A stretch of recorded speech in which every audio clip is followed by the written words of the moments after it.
Untuk memenuhi kuota 30% perempuan, di tiap daerah pemilihan atau dapil, partai mencari kader instan. Tapi bagaimana kapasitasnya? Ikuti perbincangan saya bersama Angel Lelga, caleg dari P3. Mbak Angel, ini pertama kali ya Anda mencalonkan diri jadi caleg. Apa sih yang jadi motivasi? Iya, selama ini kan saya melihat kemiskinan itu bertambah, ya kan? Masyarakat kita terus susah sekali gitu. Kondisi politik kita juga semakin bertambahnya. Banyak yang sekarang isu-isu yang menjadi media darling adalah korupsi, gitu kan. Itu yang membuat hati saya ingin bergerak. Insya Allah dengan hadirnya saya, insya Allah nanti akan ada perubahan gitu. Saya ingin membantu rakyat, terutama di dapil saya. Kalau kita bicara sekarang, tentunya saya bicara tentang dapil saya, walaupun nanti kerja saya kalau saya sudah terpilih adalah untuk seluruh bangsa Indonesia gitu kan. Caranya? Dan tentu dengan cara saya nanti akan membuat satu program di dapil saya, ya kan. Terus memberikan contoh bahwa artis yang masuk tuh tidak harus berkorupsi gitu.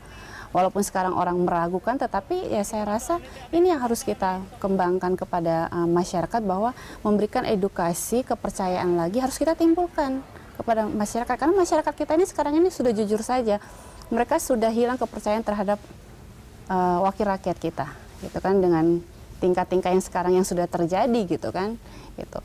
Nah, saya ingin memberikan contoh bahwa saya tidak akan melakukan itu. Mbak Angel, kan sering dikatakan seperti tadi Anda katakan bahwa sebagian wakil rakyat juga sudah buruk citranya di mata publik, di mata masyarakat begitu. Nah, tidak terlepas juga dari citra artis yang masuk atau berubah haluan menjadi politisi begitu. Nah, orang kemudian bertanya-tanya, apa sih sebetulnya modal seorang Angel Lelga untuk putar haluan menjadi politisi? Ya, sebenarnya adanya kritik ataupun pertanyaan seperti itu kita harus hargai, karena kenapa? Pertanyaan itu berarti orang-orang yang ingin bangsa ini maju, gitu kan? Wajar-wajar saja gitu. Karena saya belum jadi, tentunya masyarakat belum bisa melihat seperti apa nanti saya sudah masuk ke dalam anggota DPR RI ini gitu kan. Tapi kan buat saya, ya sekarang saya nggak mau muluk-muluk dulu, nggak mau janji-janji dulu, karena buat saya begitu saya turun ke masyarakat, masyarakat ini sangat sedih sekali. Mereka itu keluh kesah sama saya itu, mereka kecewa dengan wakil rakyat yang dulu mereka pilih tapi tidak pernah lagi terjun ke mereka, melihat nasib mereka gitu. Nah, ini saya katakan saya tidak mau janji, tapi banyak gerakan-gerakan yang saya lakukan di dapil saya gitu. Nah, kalau dikatakan masalah penilaian orang atau keraguan orang seperti apa, ya namanya kita di dunia public figure itu sudah wajar-wajar saja gitu. Apalagi kita lagi hijrah mau berbuat sesuatu yang baik, ada pro dan kontra, itu kan sangat wajar saja. Tetapi kembalikan lagi bahwa niat saya turun untuk masyarakat, yaitu menjadi wakil rakyat yang ingin mendengarkan suara rakyat. Ya, Mbak Angel, ada yang mengatakan bahwa bila seorang artis pindah haluan ke panggung politik, itu artinya dia sudah kekurangan panggung di panggung hiburan. Demikian sebaliknya jika seorang politisi putar haluan ke panggung seni, itu artinya dia sudah kehilangan panggung di dunia politik. Saya ini sebelum masuk ke dunia politik, dari berapa tahun yang lalu ya, mungkin diwawancara 5-6 tahun yang lalu kalau bisa dibuka lagi pemberitaan, saya selalu mengatakan dunia hiburan itu buat saya hanya sekedar hobi saja. Pekerjaan saya adalah bisnis, saya mempunyai sekolahan juga, nah saya juga pemain saham. Artinya buat saya bukan tujuan itu yang utama buat diri saya, karena saya tahu kondisi kita di dunia artis ini tidak sangat menjaminkan untuk masa depan gitu. Dan tidak bisa, durasinya tidak terlalu lama begitu?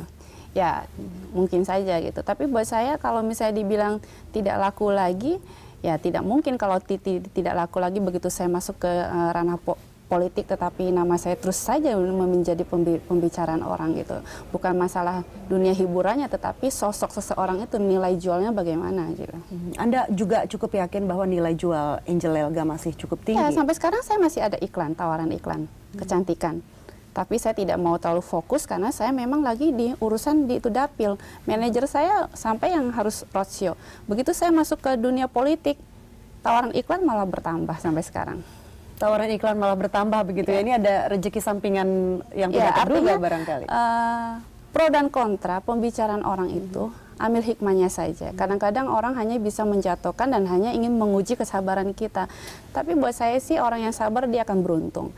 Dan kalau semakin banyak itu kritik, berarti kita sangat berharga di mata orang itu. Dan saya yakin sekali, wakil rakyat yang banyak dikritik, buat saya apapun nanti kelakuannya dia memang tidak benar akan ketahuan juga. Daripada orang yang dipuji-puji, kita tidak sadar akhirnya terjadi membohongi rakyat.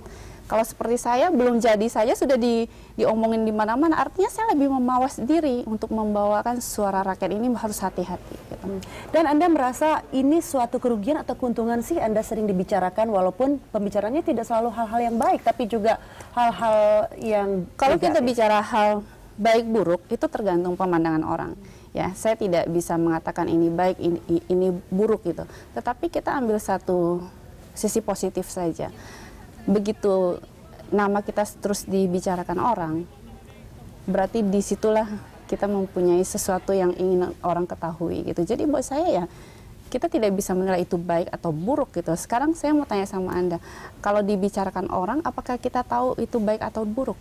Tidak bisa. Pertanyaan saya tadi, apakah dengan banyaknya pembicaraan publik tentang seorang Angel Elga yang akan maju menjadi calon legislatif, itu menguntungkan atau merugikan Anda untuk maju menjadi anggota parlemen? Tergantung orang yang membicarakan saya. Kalau memang niatnya ingin menjatuhkan, ya buat saya, ya saya ambil hikmahnya saja gitu. Tetapi saja kalau kan tidak semua orang menganggap itu buruk gitu. Kadang-kadang ada penilaian orang ini baik, kadang-kadang ini adalah tidak baik, ya itu kan sah-sah saja gitu. Kalau buat saya sih tidak terganggu gitu. Saya orangnya tidak terganggu, fokus saja. Apa yang saya kerjakan saya sangat fokus, itu yang saya harus kerjakan. Saya tidak memikirkan ini itu pembicaraan orang, saya tidak memikirkan itu. Semakin banyak pro kontra, semakin vitamin. Ya, mawas diri dan semakin menjadi vitamin kita terjun menyapa rakyat. Itu yang lebih bagus gitu. Nah, ini pemilu legislatif sudah semakin dekat. Seberapa yakin sih Anda akan terpilih? Saya sekarang ini petarung. Jadi saya harus yakin, saya harus optimis, namanya kita bertarung. Hasilnya seperti apa? Allah yang tahu gitu, itu sudah garis tangan. Apapun hasilnya itu yang terbaik buat diri saya, tapi saya sangat optimis. Gitu. Baik, menjelang April selamat bertarung, kita akan lihat nanti bagaimana hasilnya. Terima kasih Mbak Angel Elga telah berbincang bersama kami Leadswood.